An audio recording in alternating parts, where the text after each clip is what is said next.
You are my love, you are my God. Hacete de Cristo 95.3 FM tiene el agrado en presentar al Ministerio Casa de Oración al predicador y pastor, el señor Chuy Olivares. Vamos a continuar con la serie sobre la historia de la iglesia. Hoy vamos a tocar uno de los reformadores más. A mí cuando leí su biografía me impresionó. Este hombre se llamaba Juan Knox. Este hombre le pusieron un apodo, le decían el guerrero de Dios, imagínense, ¿no? Este hombre, dice la historia, que fue uno de los reformadores más agresivos que hubo. Inclusive es comparado con algunos de los profetas del Antiguo Testamento, como Elías. ¿Recuerdan aquella historia de Elías cuando se enfrentó a los 800 profetas de Baal? Que los venció, pero era muy agresivo, muy osado. Se le compara a Eliseo y a Juan el Bautista del Nuevo Testamento, o sea, con ese espíritu así muy, muy agresivo. En las distintas épocas de Israel y de la iglesia, y en el libro de los Hechos, y bueno, en los evangelios, se ve cómo hay ocasiones en que, así como este Juan Knox, se necesita este tipo de hombres que sean valientes. A veces parecen muy, muy rudos, pero bueno, dice su biografía que él era como la trompeta de Dios. Y una trompeta es un instrumento muy, muy agresivo, ¿sí? Así como de milicia. Y según la historia dice que este hombre, Juan Knox, sacudió países enteros. Yo quiero que usted piense un momento, países enteros, no un barrio, no una colonia en una ciudad, no, países enteros como Escocia, donde él nació, Inglaterra, Francia, Alemania, Suiza, entre otros. Y se dice que aún después de muerto, sus sermones, sus mensajes siguen impactando las vidas de las personas, y su mensaje le provocó muchos seguidores, pero también muchos enemigos. Y así es hoy, cuando usted, por el simple hecho de predicar la verdad, porque el evangelio de Dios en sí mismo es agresivo, ya lleva una dosis de agresividad el evangelio de Dios. Déjeme ponerle un ejemplo. Si usted se para enfrente de un auditorio donde son diferentes religiones y usted les dice, aunque les digan un tono muy suave, y les dice, Jesucristo es el único camino a Dios, ya los agredió.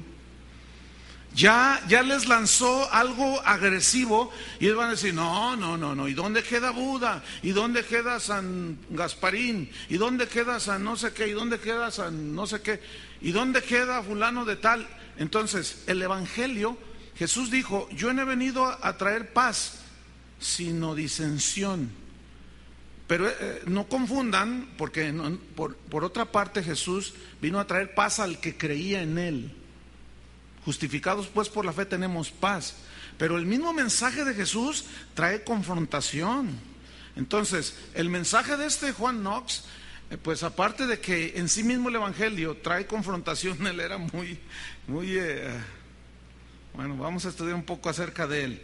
Nació en 1514 en Escocia, que en ese tiempo ese país era considerado un país muy atrasado, muy inculto y salvaje. No sé cuántos de ustedes vieron la película de Corazón Salvaje, precisamente. ¿Cuántos la vieron? ¿Se acuerdan de Wallace? Bueno, esa es una historia verídica que se desarrolló en Escocia. Déjenme decirles que fue en ese tiempo. Los que vieron esa película, ¿recuerdan la finta que tenían los guerreros? Pues esa finta tenía con su faldita, porque así son los escoceses.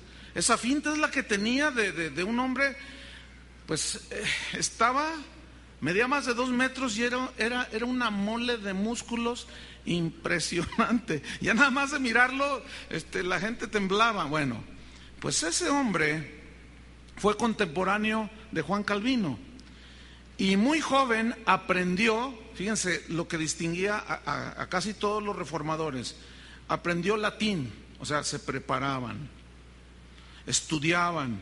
Se estudió filosofía, se metió a la Universidad de San Andrés allí en Escocia, y este hombre desde muy joven, bueno, amaba a Dios con todo su corazón, pero cuando se encuentra, fíjense, con las verdades de la Biblia, él se mete al estudio de la Biblia y dice su historia que parece como que se repite en la vida de estos hombres, pero eran rasgos que los distinguían, que deben de distinguirnos ahora a nosotros. Entre otros es que él estudió las escrituras en sus idiomas originales, el hebreo, el griego, y sobre todo dice su biografía que él estudió de una manera así casi con lupa el libro de los Hechos, porque acuérdense que ellos están en la Edad Media, ¿sí? En la edad donde las escrituras estaban escondidas, donde todo estaba torcido, donde todo era un negocio, donde la fe había sido arrebatada y ahora la gente tenía superstición.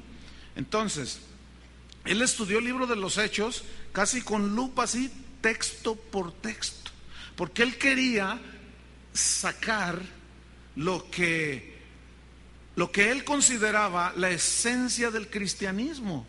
Entonces es muy interesante que este hombre haya estudiado el libro de los Hechos porque encontró muchísimas verdades.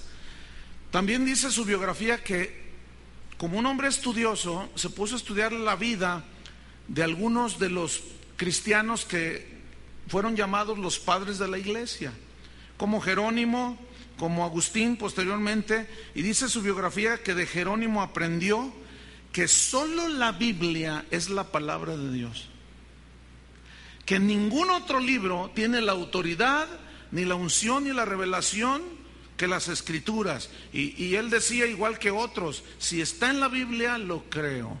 Si no está en la Biblia, lo rechazo.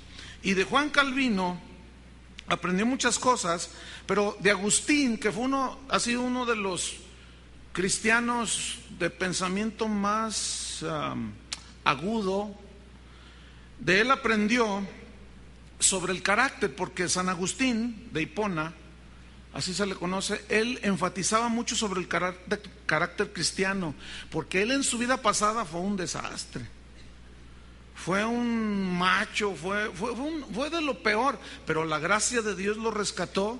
Entonces él tuvo un encuentro, estoy hablando de San Agustín, tuvo un encuentro con Dios y comenzó a estudiar las escrituras.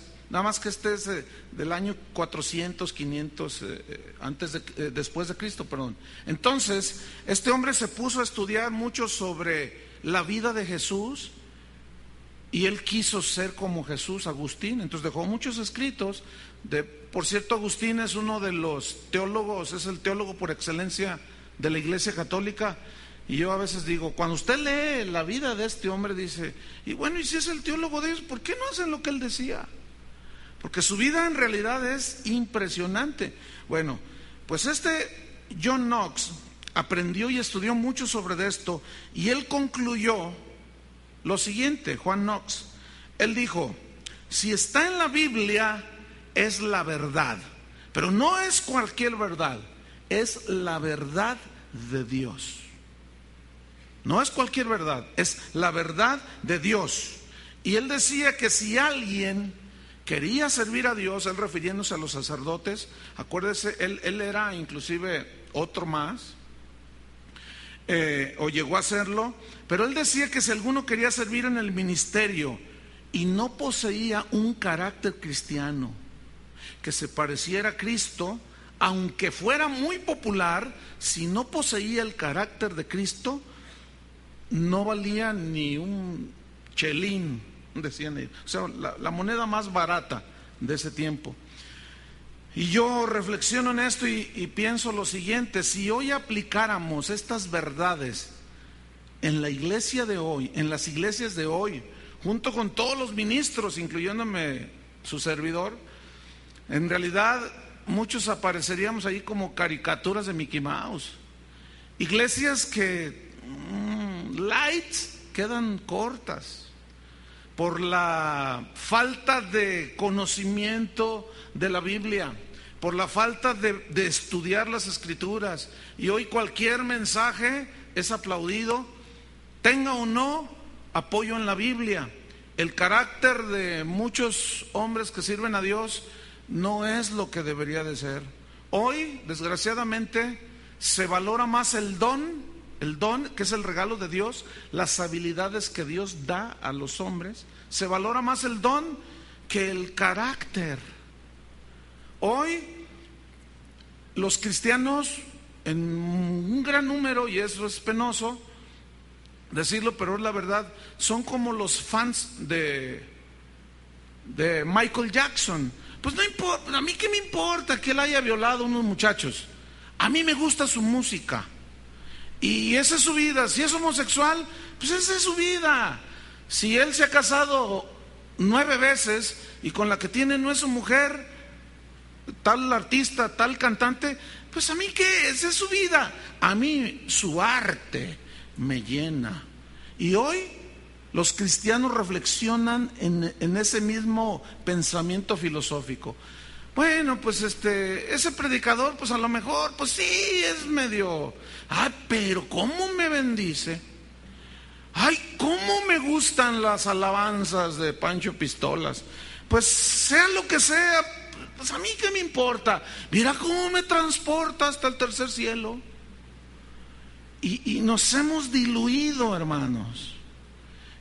Por eso yo dije que si hoy aplicáramos esos principios, esos valores que extrajeron de la Biblia estos hombres, otra cosa sería la iglesia de hoy. ¿No creen? Juan Knox, en ese tiempo, pues él era un católico y en 1536 fue ordenado sacerdote dentro de la iglesia católica y llegó a tener un alto puesto. Fue notario papal y fue hecho tutor de muchos estudiantes pues en la universidad que querían ser sacerdotes. Dice la historia que en esa época la Iglesia Católica era dueña de más de la mitad de las tierras de Escocia.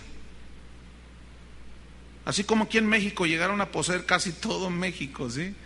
Y las rentas que producían hacían que los clérigos católicos tuviesen un ingreso, según la historia, 18 veces más que lo que recaudaban de impuestos los reyes de Escocia. O sea, estaban hundidos en el dinero. Y eso los llevaba a la corrupción, porque muchos de ellos eran adúlteros, blasfemos. Algunos que eran cuestionados, ellos no se tentaban el corazón. Les estoy hablando de clérigos, de supuestos ministros de Dios. Al ser confrontados por sus vidas licenciosas, no se tocaban el corazón para mandar matar a la gente. Eran asesinos, eran tremendos. Y por allí aparecieron 2 frailes católicos, por supuesto. Acuérdense, en ese tiempo todavía no había la reforma total, y ellos estaban convertidos y predicaban. Bueno, ya en este tiempo, quiero aclarar, ya estaba la reforma, ya se había hecho la división, pero dentro de la misma iglesia católica había mucha gente que había abrazado la fe evangélica, la fe de la Biblia, pero seguían dentro de la misma iglesia. Y cuenta la historia que 2 de estos frailes que se habían convertido a Cristo seguían dentro de la iglesia católica. Eran 2 predicadores que iban por los cerros, los pueblos, predicando, y Juan Knox los escuchó. Esto antes de, por supuesto, él encontrarse con Cristo, ¿no? Y dice la historia que le impactó tanto el mensaje de estos hombres, que el Espíritu Santo hizo algo tan poderoso en su corazón que se convirtió a Cristo. Y su conversión fue tan contundente que él no pensó mucho y él sí se salió del catolicismo. Y en 1540, al correr de los años, bueno, él empieza a estudiar las escrituras, como decía, en sus idiomas originales y todo. Aparece por allí un predicador también de esos tremendos, se llamaba Jorge Wizard, y impactó también a Juan Knox por dos cosas. Una era el mensaje de la palabra de Dios, lo turbaba tanto, lo impactaba tanto, que él se quedaba así como electrizado, así como engarróteseme ahí, ¿no? Se quedaba pasmado de oír esas palabras que salían de la boca de estos predicadores. Pero lo que más le impactó fue que él conoció abajo del púlpito, conoció a este tal Wizard, y le impactó su vida. Realmente dijo: este es un hombre de Dios, este tiene el carácter de Cristo. Y fíjese, en ese entonces a este tal Wizard, predicador, lo andaban persiguiendo y lo habían amenazado de muerte. Y como Juan Knox ya había dejado el catolicismo, se hicieron amigos, y como estaba el hombre de aquel tamaño que te dije, le dice Wizard: oye, ¿no quisieras ser mi guardaespaldas? Y él dijo: claro que sí. Y saca quién sabe de dónde una espada, y dice: no, yo te cuidaré las espaldas. Ahora, yo quiero que ustedes se remonten a aquel tiempo. Le voy a compartir unos versículos, hermano, que platicando con una persona, mientras platicaba, Dios los trajo a mi mente. Son los versículos que hemos leído, pero sucedió porque una persona me hizo comentario acerca de un predicador de este tiempo, que es amigo mío, y que le habían hecho un comentario de que él traía guardaespaldas. Entonces, ciertamente yo en ocasiones he mencionado que Jesús no los traía, ciertamente, pero yo le dije: ¿sabes una cosa? Yo conozco a ese predicador, yo sé que él ha sido amenazado de muerte, porque su mensaje es fuerte. Entonces ha herido susceptibilidades de religiosos, de gente, y seguido le salen con camionetas, lo han querido sacar de la carretera, los han asustado con AK-47 y te vamos a matar si tú sigues hablando de esa manera. Y entonces él decidió tener guardaespaldas, este amigo mío. Entonces me dice: oye, pero es que eso. Le digo: no, ¿sabes una cosa? Te voy a leer unos versículos y se los quiero compartir. Abran Mateo capítulo 10. Mateo 10, versículo 16.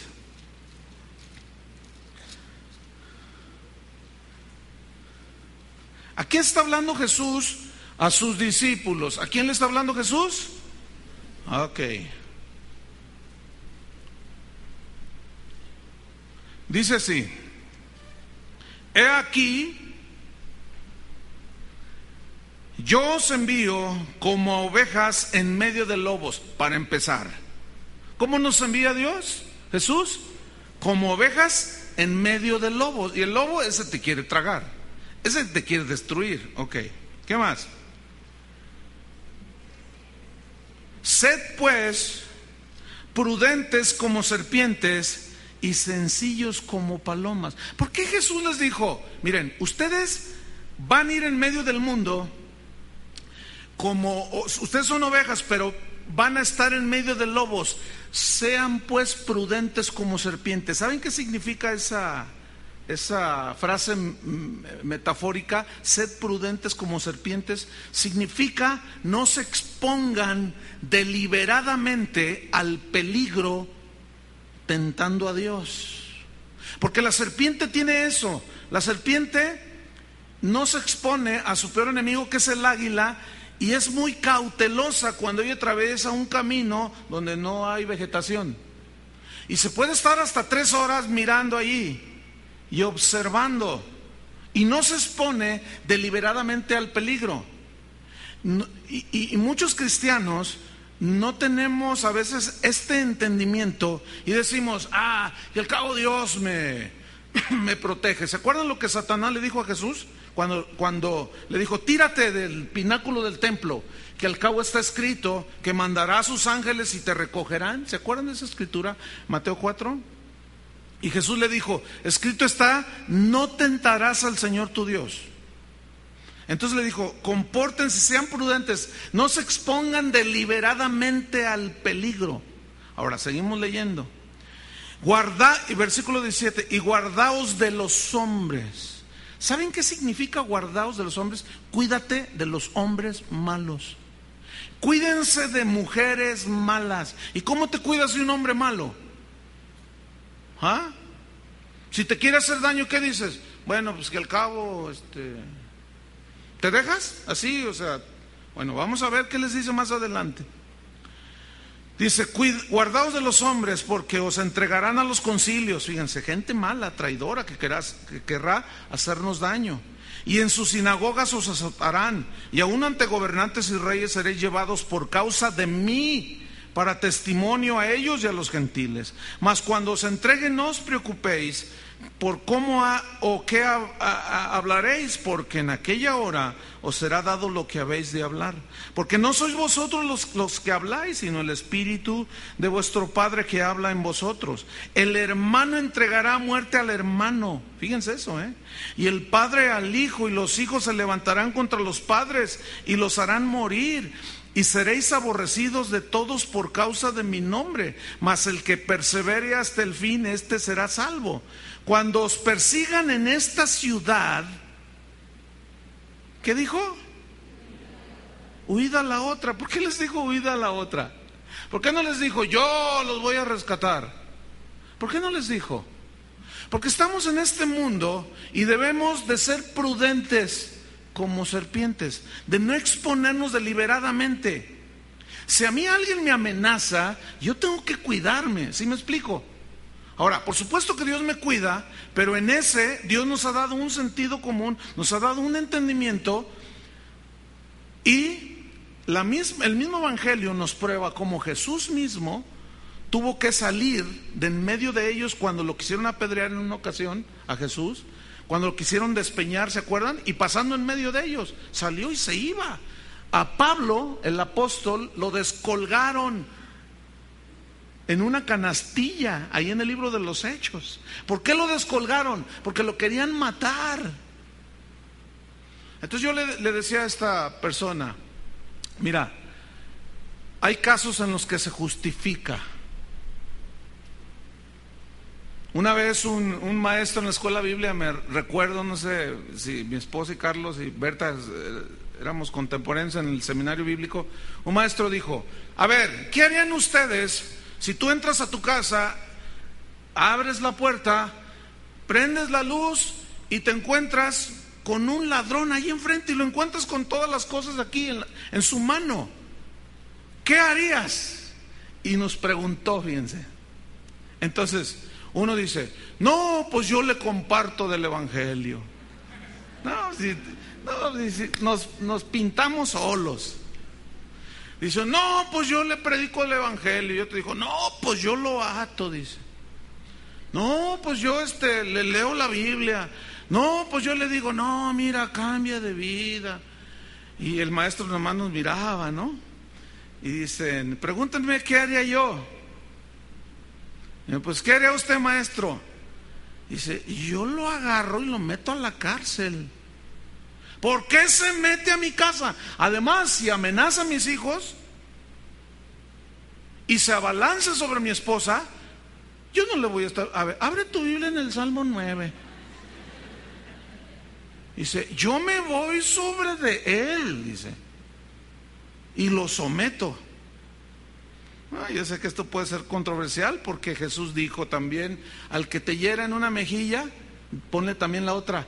Pero si analizamos, no tenemos tiempo para analizarlo, son dos casos totalmente distintos. Porque allí habla de los enemigos y acá es un enemigo fortuito, no sé si me explico.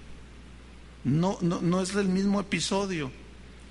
Entonces, pues encontró trabajo de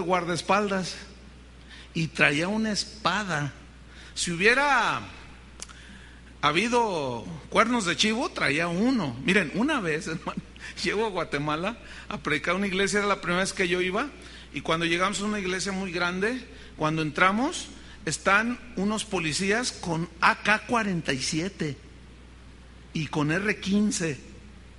Entonces yo entro, pastor, pásale pastor. Y yo volteo con el pastor, amigo, le digo, oye, ¿y esos tipos qué? Bueno, Chuy, es que mira, no sé cómo es en México, pero aquí es muy distinto. Aquí en Guatemala es muy distinto, dice. Entonces, a medida que íbamos avanzando en el estacionamiento, en las bardas, había, porque eran hermanos, otros eran contratados, con AK-47. Esas armas son de uso exclusivo del ejército, son de las más sofisticadas. Yo le digo, oye, ¿pero los dejan traer esas armas? Dice, es que, Chuy, aquí es diferente. A mí me han querido secuestrar varias veces. Es más, casi me exigen que tenga yo vigilancia aquí. Yo dije, no, pues en México ojalá y nunca sea así. Posteriormente voy a la República del Salvador y es igual. A la entrada de las iglesias hay gente con... Tú dices, bueno, ¿qué no nos cuida el Señor? Bueno, sí nos cuida. Ni nos imaginamos de cuánto nos ha librado. Pero también debemos ser prudentes como serpientes. No serpientes, prudentes como serpientes. No sé si me estoy explicando. Pero luego a veces llegan gente y me dice, ay pastor, me robaron mi carro. ¿Te robaron tu carro? Ay hermano, ¿tenía seguro? No. ¿Y por qué? Pues no, que Dios te lo cuidaba. Yo les digo, pues no, que Dios te lo cuidaba. Porque yo sé que ciertamente Dios nos cuida, pero como allí que se lo robaron, ¿qué? Cómprenle su seguro, hermanos. Estamos aquí en la tierra y hay ladrones allá afuera. A ver si cuando salgas todavía está tu carro.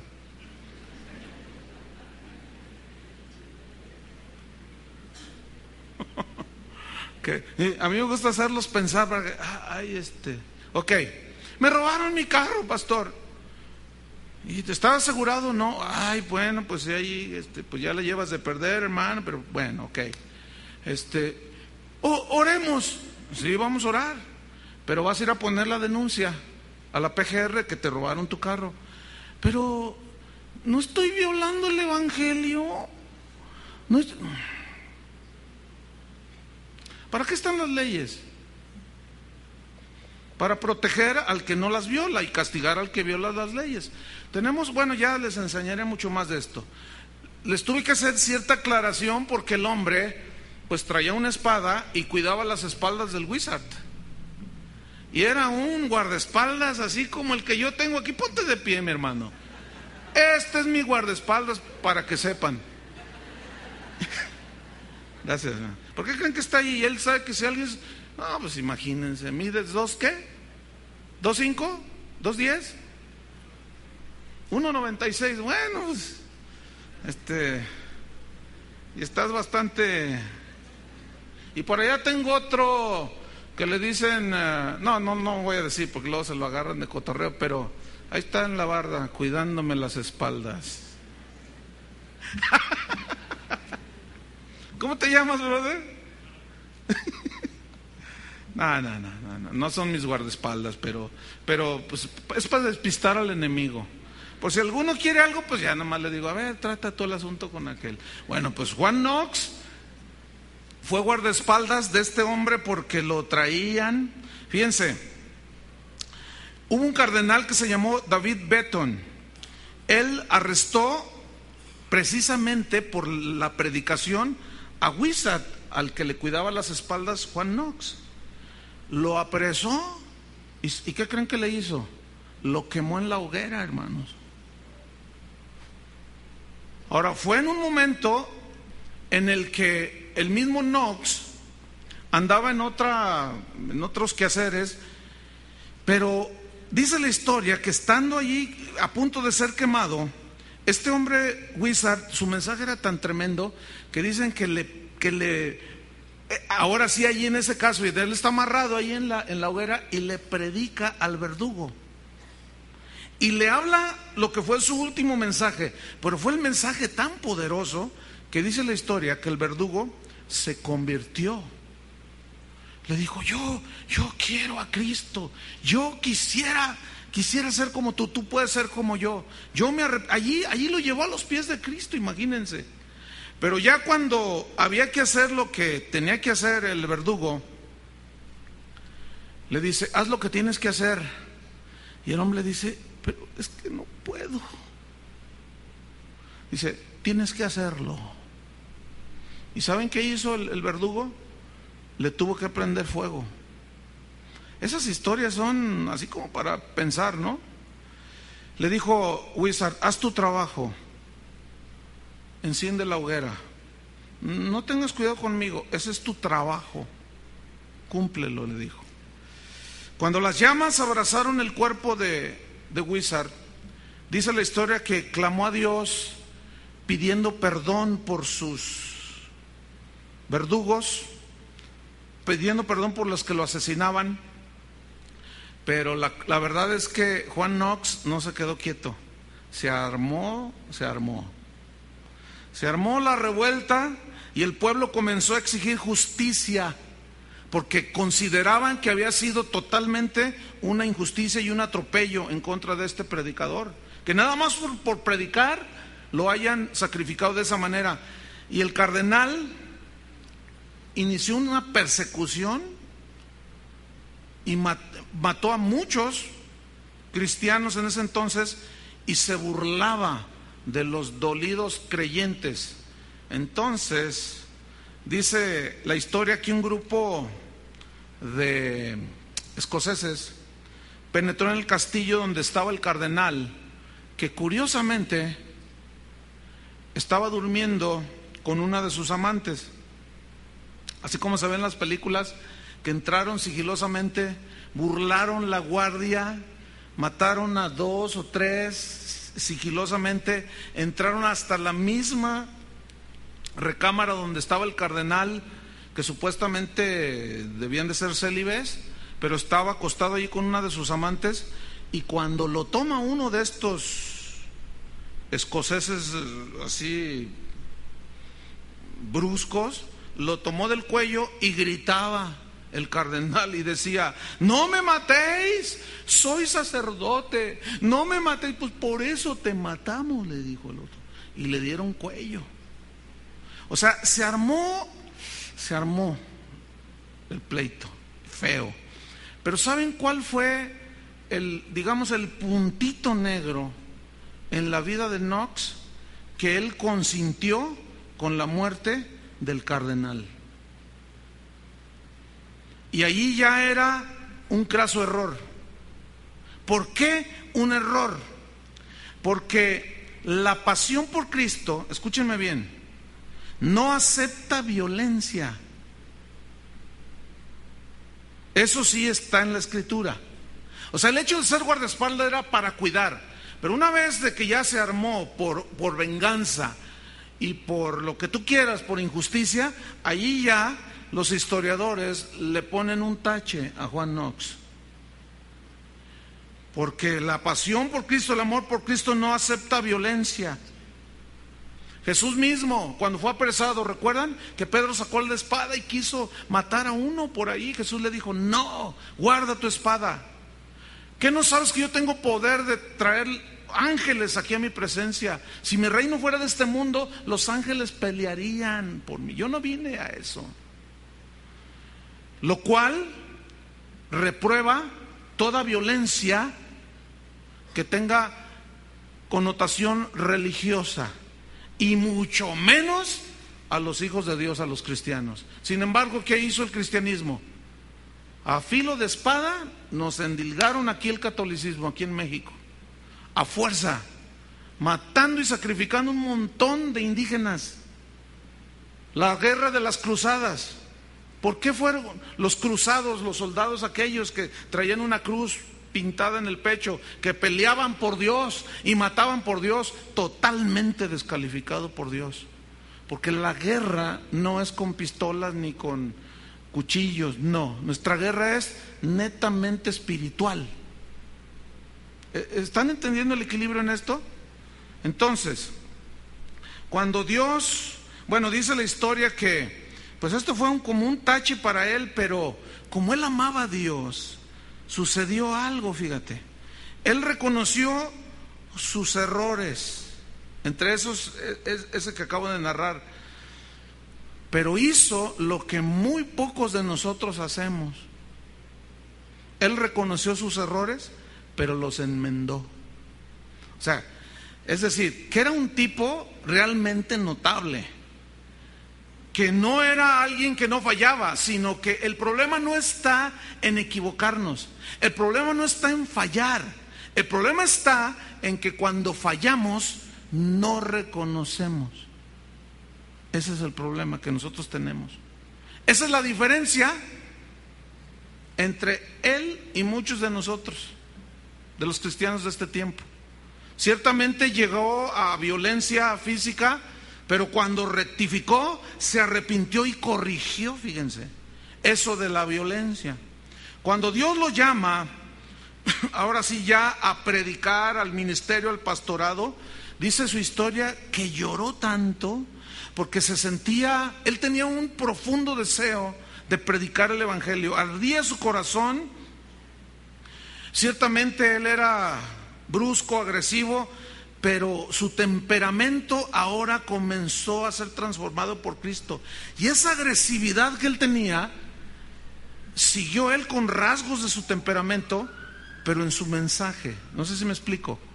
Él dejó ciertamente muchas cosas que tenían que ver con la violencia física, pero su carácter siguió siendo agresivo, pero ahora con la palabra de Dios, en la predicación de la palabra de Dios. Y déjame decirte algo que escribí yo aquí. A Dios no le conmueve tu perfección, o sea que ay, mira, pues no se equivoca mucho, ay, estoy impresionado contigo. No, sino la pasión que tú tengas por Él, el amor que tú tengas por Él, que viene de una fe que tienes puesta en Él. A fin de cuentas, escuchen esto, para Dios es mejor un brusco encendido que un frío estudiado. Porque el que es un brusco encendido, Dios sabrá corregirlo, como a él, que lo fue calmando. Y volcaba esa agresividad ahora en un mensaje que se requería para ese tiempo. Y es mejor ser un poco atrabancado como Pedro y que el Señor nos vaya moldeando, ¿no es cierto? Alguien que pues nomás nada y se quede ahí. No, esos, los tibios, ¿qué dijo Jesús que hacía? Los vomitaba de su boca. Entonces, ser cristiano en esa época era algo definitivamente radical. Escúchame bien, ser cristiano en ese tiempo era cuestión de vida o muerte. Así eran las cosas en ese tiempo. Hoy se mide el éxito por la popularidad que tenga un predicador. Hoy se mide el éxito por la aceptación que tenga, por su bonito mensaje, por los dones que tenga, por la simpatía. Hoy el anhelo de muchos predicadores es salir en la televisión. Cuando ya salen en la televisión predicando, ya se sienten realizados. Y lo presumen por todos lados. Yo predico en la televisión. Entonces, como la televisión te da un escenario, pues la gente te puede conocer. Y si tus mensajes son light, pues vas a tener un montón de gente allí que te escuche muy a gusto, ¿no? No, nosotros no nos metemos en problemas. Nosotros hablamos un evangelio, una palabra. Dios los quiere hacer rico, hermanos. Aquí no usamos la palabra pecado. El otro día un hermano que empieza en el ministerio me habló y me dice: oye, Chuy, estaba totalmente desconcertado porque fue a una iglesia aquí en México, ya en México, y aquí bien cerquita, que viene, me llama y me dice: oye, Chuy, dice, es que estoy bien sacado de onda. ¿Por qué? ¿Qué pasó? Es que me invitó fulano de tal, en este caso me reservo el nombre, no es para tener que decirlo, pero dice: es que me dijo, mira, no digas Jehová, no digas hermano, no digas iglesia, no digas pecado, no digas, no digas iglesia, di grupo, nuestro grupo. No digas Jehová, di Dios, porque Jehová me asusta. Tú dices, ¿de dónde rayos sacan eso? Entonces imagínate, ¿a dónde vas tú? A un grupo. ¿Y en quién tienes aquí adentro? A Dios. ¿Ya te arrepentiste de tus pecados? ¿Qué es eso? Es que no hay congruencia, me explico. Es un mensaje totalmente diluido. Y eso, hermanos, desgraciadamente en este tiempo, eso es el éxito. Pero Dios mide el éxito por nuestra pasión por Él y por el amor que tengamos a su palabra. ¿Cuántos aman a Él? ¿Cuántos aman su palabra? Eso es lo que Dios ve, fíjate. Y por el fruto que demos en su reino. Bueno, volviendo a Juan Knox, este hombre combatió, rechazó, habló en contra del error en ese tiempo, obviamente de la Iglesia Católica de ese entonces, con sermones que estremecían, que convencían cuando eran escuchados y predicados. Sus sermones siempre los basaba en las Escrituras. Fíjense, ¿lo van a creer que el domingo ¿cuántos vinieron el domingo? Bueno, ¿se acuerdan del mensaje? Miren, pocas veces yo he tenido que dar toda una explicación nada más por una sola palabra en la Biblia, para que la gente lo entienda. Bueno, pues hubo una persona que dijo, ay no, qué aburrido. No, yo me voy donde me emocione. Dije, no, pues váyase donde la emocionen. Imagínense, yo la puedo emocionar y mandarla al infierno. Eso es lo que quiere. Qué increíble, ¿no? Y yo le digo a mi esposa, tanto bueno que hay que decir y enseñar. Nunca, miren, no terminamos esta vida de vivirla y nunca vamos a poder estudiar el 100% de lo que está en este libro maravilloso. Como para andar con esas cosas. Bueno, yo dije, no, pues qué bueno que se defina de una vez, ¿no? Si quiere entretenimiento, pues váyase a ese club, váyase a ese grupo, váyase a esos lugares donde cualquier cosita allí se dice, pero en fin, esas son cosas que por un lado dan tristeza, pero por otro tú dices, bueno, al menos se definió, ¿no? Pues este Juan Knox basaba siempre sus mensajes en las Escrituras, y él en uno de esos mensajes dijo que la Iglesia Católica, va a sonar fuerte, pero pues esto lo dijo él, dijo, es la sinagoga de Satanás. Pero lo dijo, imagínense el monote aquel así, y hablar con esa vocerrona que me imagino que tenía, no había micrófono, tenían que gritar. Aquel hombre era impresionante, ¿no? Y decir, es la sinagoga de Satanás. El Papa dijo, es el anticristo. Este cuate estaba, dijo así, orar por los muertos es brujería, dijo. El purgatorio, dijo, es un invento recaudatorio. Así dijo. Y bueno, yo me aprovecho de esto que él dijo para decir que hoy, los eventos de hoy son eventos recaudatorios. Fíjense, entró un correo, que cuántos boletos me traían porque va a venir un artista cristiano, porque vamos a traer el espectáculo, así dice, hermanos, de fulano de tal. ¿Y cuántos boletos quiere que le llevemos? Porque traemos a Guadalajara el espectáculo de Pancho Pistolas. Imagínense, hermano. Pues yo, no, mira, nosotros no. ¿Ustedes quieren espectáculo? Lo traigo a Lagrimita.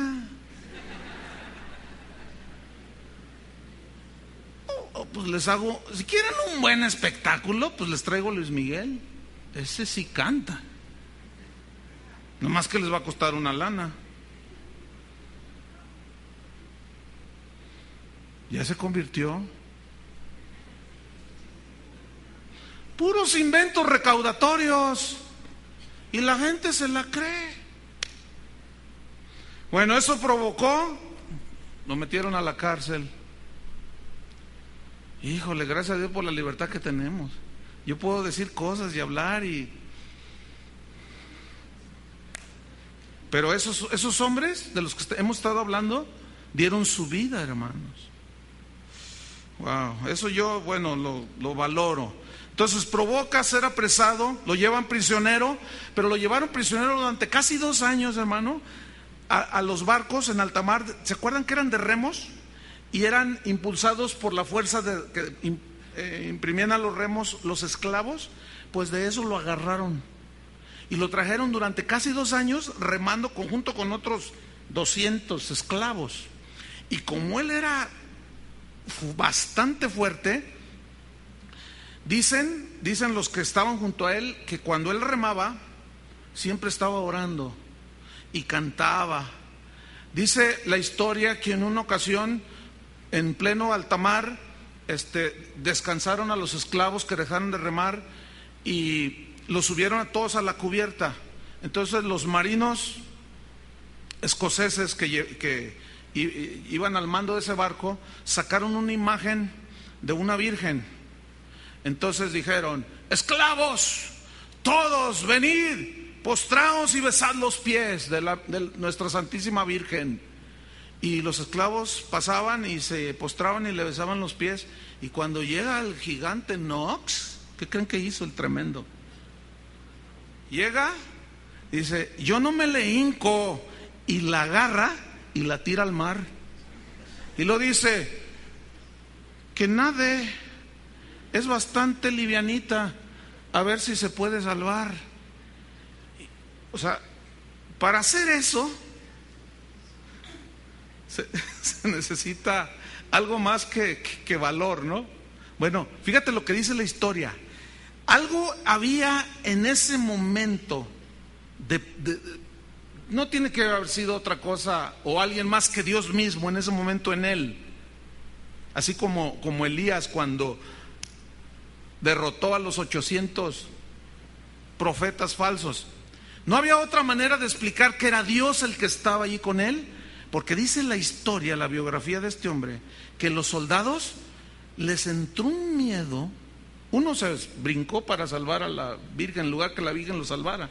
La llevaban para que lo salvara y resultó el soldado salvando a su Virgen, ¿no? Pero que dijeron que nadie lo toque, ni le dirijan la palabra, ni lo obliguen otra vez a que bese a nuestra Santísima. Dios, fíjense, de alguna manera también preservando. Es que son casos muy extremos, no sé cómo usted lo esté captando, pero así se daba en ese tiempo. Él, cuando ya finalmente no pudieron hacerle más, lo dejan libre, pero él siguió predicando. Y en una de sus predicaciones, él dijo algo muy, muy fuerte. Él hizo un análisis sobre lo que es la misa y dijo: es una diabólica profanación de la cena del Señor. No se me diga este hombre. Híjole, yo leo esto y muchas más cosas, porque debo recordarles que yo tengo que sintetizar muchas cosas, porque si no es mucho y no, el tiempo es limitado. Pero yo veo esto y digo: wow, la pasión que él tenía un amor, una pasión por 3 cosas que eran primordiales en su vida. La verdad de la palabra de Dios, ¿sí? Que la gente conociera la verdad. Esa era la segunda. Y la tercera, que la gente experimentara a Jesucristo. Voy a repetirlo otra vez. La verdad del Evangelio. O sea, predicar la verdad del Evangelio. Número 2, que la gente conociera la verdad. Era un desesperado porque la gente conociera la verdad del Evangelio. Yo leo esto y digo: yo quiero eso. Yo no sé ustedes, yo quiero eso. O sea, a mí por eso me meto y estudio, porque yo quiero que conozcan la verdad de la palabra de Dios. Y por eso, como les dije el domingo, ¿Tienen tiempo para estudiar la palabra de Dios? Pues sí, porque yo soy de evangelio eterno, o sea que predico largo. Y digo, a ver, y doy una explicación y veo que algunos así como que, a ver, yo no tengo prisa. Ahí va otra vez, se lo voy a explicar otra vez, y se lo explico otra vez, porque a mí me interesa muchísimo que usted entienda las verdades del evangelio. Entonces yo leo esto y aunque no estoy así como Knox, pero yo soy un apasionado de la verdad del evangelio, de verdad. Yo tengo, viera cómo, le voy a decir algo, viera cómo sufro, entre comillas ese sufrir, viera cómo sufro, cómo me aflijo cuando voy a algún evento, también a escuchar o a predicar, y a veces me toca predicar, a veces me toca estar sentado para escuchar. Viera cómo me acongoja. ¿Usted no se imagina el oír predicadores diciendo cada barrabasada? Que yo estoy ahí con mi esposa y nomás le hago así. Eso no quiere decir, está forzando, está torciéndole. Y yo a veces me ha tocado seguir de predicar después del que dijo 2, 3 barrabasadas. Seguramente también yo las he dicho, definitivamente, pero escúcheme bien, yo tengo amigos, de esos amigos sí quiero, que me han corregido cuando yo bajo. Oye, tú dijiste esto, Chuy, y mira, tienes que considerar eso. Oye, no, gracias. Pero no, eso es algo que debemos nosotros de adquirir y desarrollar, un corazón dispuesto a aprender. Pero a veces me ha tocado seguir de predicar después de que se dijeron cosas que agredieron el evangelio, y muchas veces hasta Cristo mismo. Yo le digo, Señor, dame sabiduría, porque ha resultado en ocasiones en que yo llevo preparado ya mi mensaje y dice estas cosas que es una contradicción a lo que se va a exponer en ese momento, y tengo que meterme y darle explicación. Yo digo, Señor, ¿es tan difícil, hermanos? Porque no sabes cómo van a reaccionar. Yo digo, Señor, dame sabiduría para saber expresar esto. Yo no quiero causar una controversia aquí. Ese no es mi como Juan Knox, ese no es mi sentir ni mi línea, y debo de reconocer y darle todos los créditos a Dios. Siempre Dios me ha dado la manera de decirlo, para que al bajo yo, subo el que está presidiendo y dice, hermano, mira, lo que predicó fulano de tal, lo complementó Chuy, lo corrigió. Nos da mucho gusto por eso, y todos aplauden, y el otro también. Yo digo, ay Señor, pues yo no quiero que Dios deje de apoyarme en eso. Y tú debes de confiar. ¿Se acuerdan lo que leímos cuando Jesús dice, los llevarán a las sinagogas y no vayan pensando qué van a decir? ¿Se acuerdan? Leímos en Mateo 10, sino que el Espíritu Santo hablará por medio de ustedes. Dejemos que el Espíritu Santo también hable por medio de nosotros. Vámonos sobre el final. Knox siguió atacando los errores de la iglesia, llegaba al punto de nombrar públicamente a los que él consideraba como traidores a Dios. Cuando Knox avanzaba en su mensaje, pasaban los años, crecía su rechazo por las herejías de lo que él llamaba la sinagoga de Satanás. A los obispos los llamaba jardineros del diablo. Yo todavía no les he dicho así. A los sacerdotes les decía buitres ciegos. Dice la historia que en ese entonces vivía en Inglaterra una mujer, María Tudor. Esta se conoció como María la Sanguinaria. No sé cuántos habrán leído en la historia allí de Inglaterra en ese tiempo. Ella sube al trono y era sanguinaria, mataba a los cristianos. Era una mujer promiscua, era una mujer asesina. Era terrible la mujer. Pero Juan Knox le dijo una vez, Jezabel. ¿Se acuerdan de Jezabel? En que Jesús dice, tienes a esa mujer Jezabel. Pero le dijo algo bien tremendo, le dijo, maldita idólatra, le dijo. Ahora, a lo mejor esto para nosotros como que no, ¿cómo? ¿Pero por qué le dijo así? Yo quiero que ustedes traten de ubicarse en el contexto de aquel tiempo, ¿sí? A esta mujer la llamaron María la Sanguinaria por la persecución contra los cristianos. Y dice la historia que en una ocasión Juan Knox oró de esta manera, literal se los voy a leer. Dice, Señor, no demores tu venganza, permite que la muerte la devore. Eso es lo que se llama como una oración imprecatoria.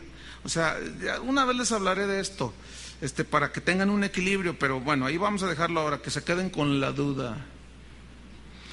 Dice, que la tierra se la trague, que se vaya al infierno.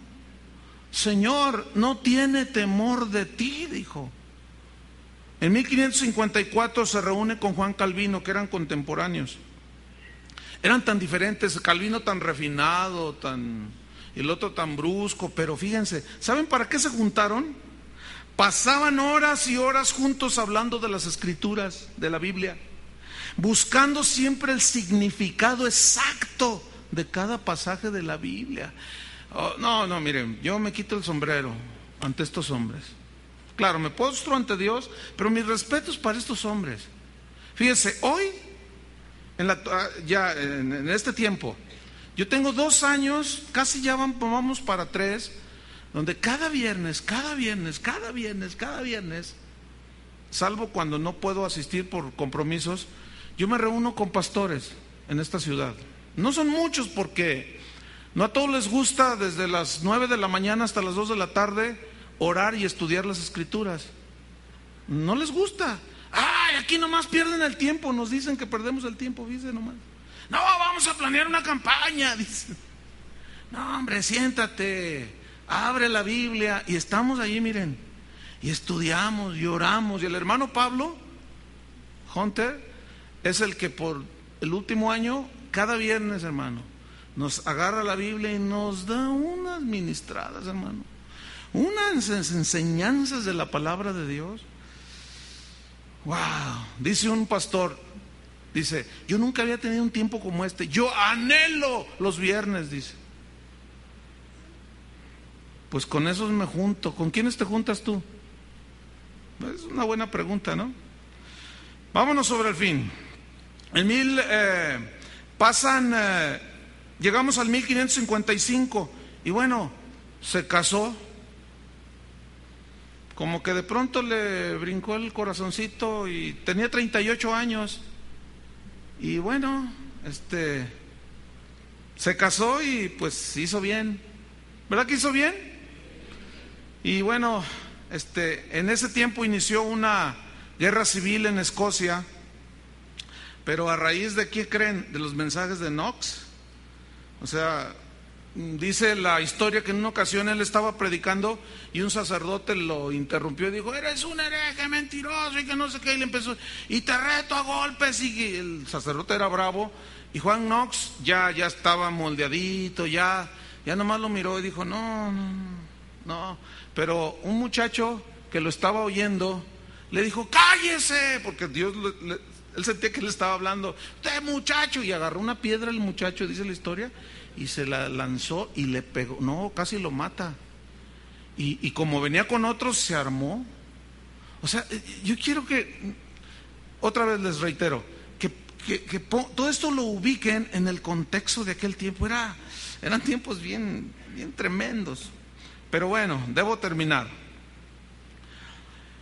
Juan Knox sigue su predicación desde el púlpito hablando como trompeta de Dios. Dicen las crónicas, trompeta, como la voz de Dios, como trompeta de Dios. En 1572 tuvo un ataque en sus pulmones, se enfermó, le dio un ataque de tos, lo dejó tan mal que comenzó a sentir que su tiempo estaba próximo para partir con Dios. Y dice la historia que llamó a sus líderes, a la gente más cercana a él, y les dijo, siéntense, y se sentaron alrededor de su mesa y les dijo, quiero predicarles el Salmo 9. y ellos pues estaban presintiendo ya que su fin llegaba.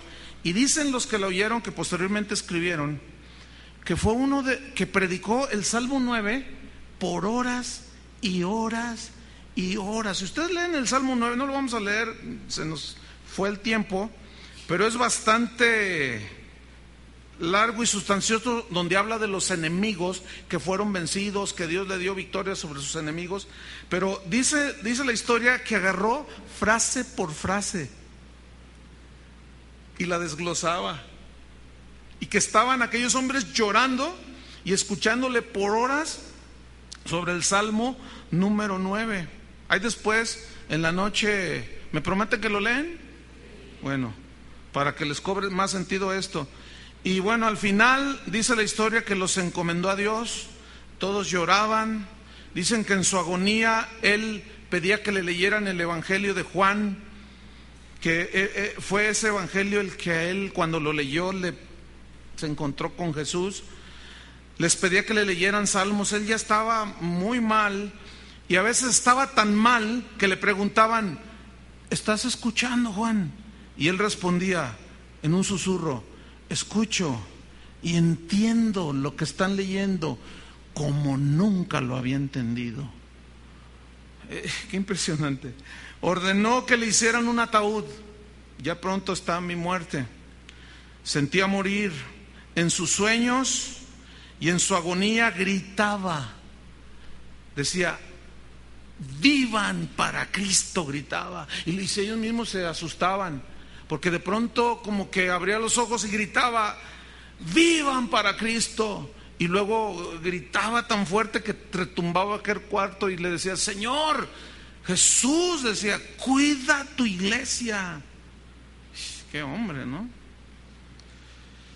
Finalmente, el 24 de noviembre de 1572 pide que le lean Juan 17, donde él había clavado su ancla de fe, dice la historia de él.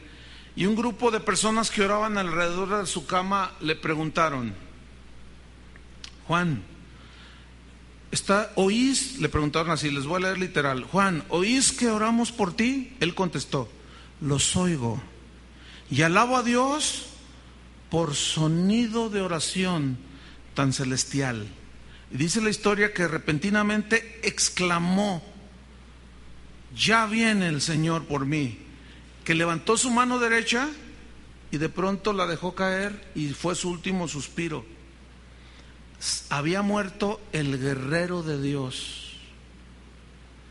En su tumba, que tú puedes ir a visitarla cuando vayas a aquellos lugares, hay un epitafio que se lee: aquí yace uno que no aduló ni temió a nadie, solo a Dios.